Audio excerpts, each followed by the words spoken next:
Hello, my name is Cosmo Murray. I am a co-director of a charity called Mazí Housing based in Athens, Greece. I'm here to talk about what we do, but I want to begin with a story about why we exist.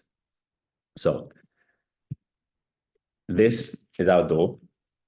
Last week, a young man came to knock on the door and ask for help. Let's call him Mo.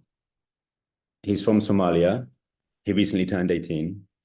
And so he's recently been evicted from the minor shelter hosting him. Happy birthday. You're a man now. Get out. He doesn't speak much English or Greek, and I don't speak Somali. So communication is hard. It's hard to work out what services he's tried or where he's already been told to go ask for help.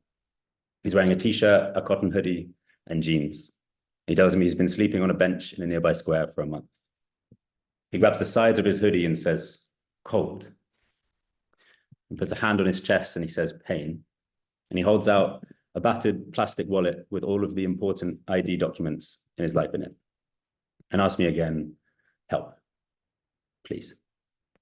Now, Mazí is full. We have 23 spaces and a long waiting list. And the door's been ringing like this since the start of winter. I explain to him where he can go for warm food and for new clothes, but I tell him that I cannot help him here at our door. All he hears is, no help. His eyes fill with tears. He puts his hands over them and collapses onto our step. And he just cries. I sit down next to him. And when we're speaking again, he gestures at the office I told him to go to and said that he went earlier that day. No help, he said. Only women, they say. Only women. You know woman.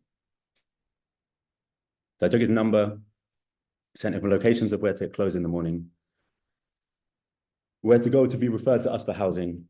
I said goodbye and went back inside. When I left an hour and a half later, he was still sitting on that step.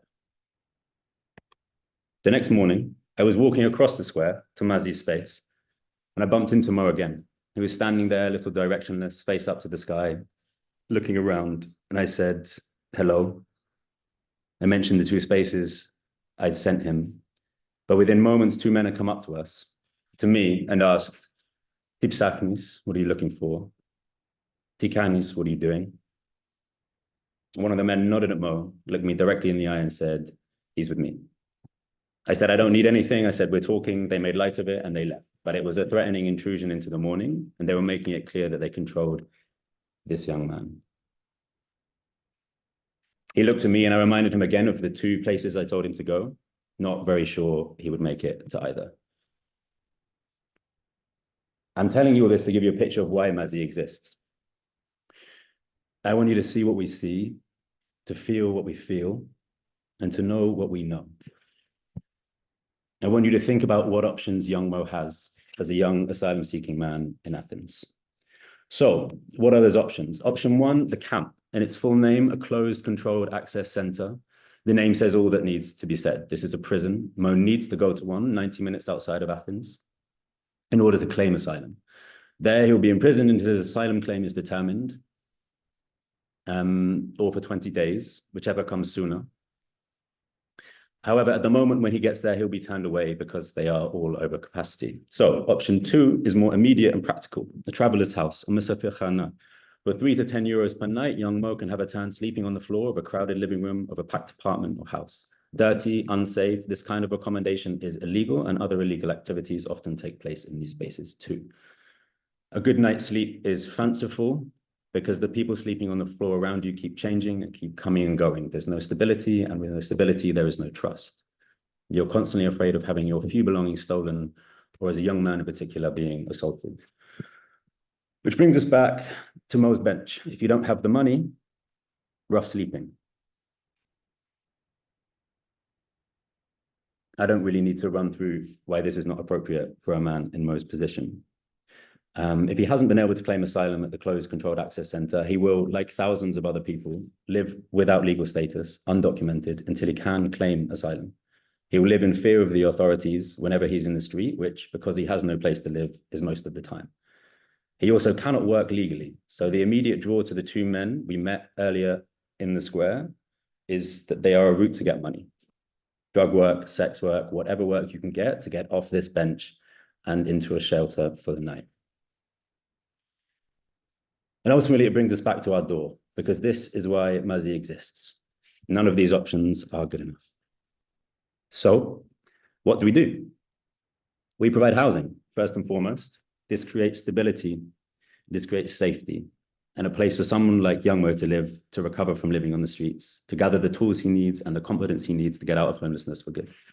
This is community-based housing. Everyone shares a room with someone else. We provide food staples and food budget, and crucially, dedicated house management. Our housing manager, Lara, runs a house meeting every week in each apartment, which plays a key role in opening conversation and finding creative ways to solve conflicts and facilitate cooperation around cleaning the house, around shopping, around bringing food. This can lead to friendships emerging and growing within and across linguistic and cultural divides. And fundamentally, this is the baseline that we create for each individual: safe, stable housing and a supportive community around it. Around this, we work with each resident one-to-one, face-to-face, to create access to healthcare, to legal support, to language training and employment programs. What this looks like is unique to each individual, because each individual is unique. He's the only one with the vision of what his future might look like if given half the chance. Our case management program exists to support him to build towards this. The aim of all of this is that each young man can choose when to move out of Mazí's accommodation into housing that is fitting for him, either by himself or with friends. So very briefly, what kind of impact have we had? Since 2020, we've housed over 100 residents, welcoming our 100th and 101st last week. Each year, on average, 35 residents move on from our program.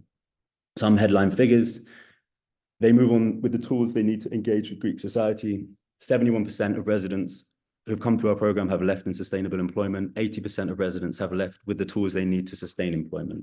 This might be increased proficiency in English or Greek, a working tax number, a social security number, an open bank account, far harder to open than you think, increased competence, ability to advocate for oneself.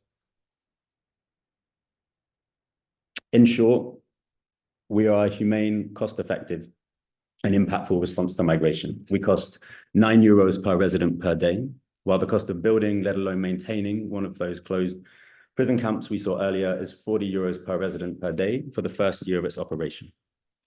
£10,000 will pay for the rent for one of our apartments for 1 year, housing 20 residents over this time. Thank you. You know how I stop.